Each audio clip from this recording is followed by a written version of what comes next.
friends today, our topic is opposites, words namelets started. Up and down. Tall and short. Rich and poor.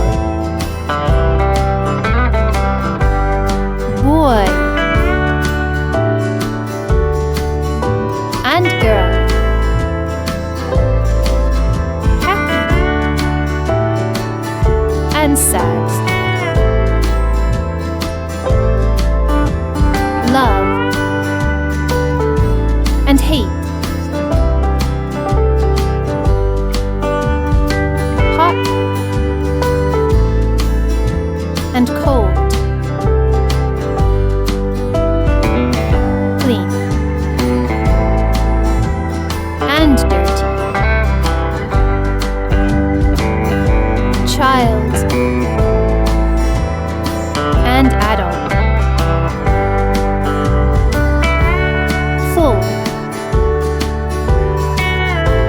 empty. Day,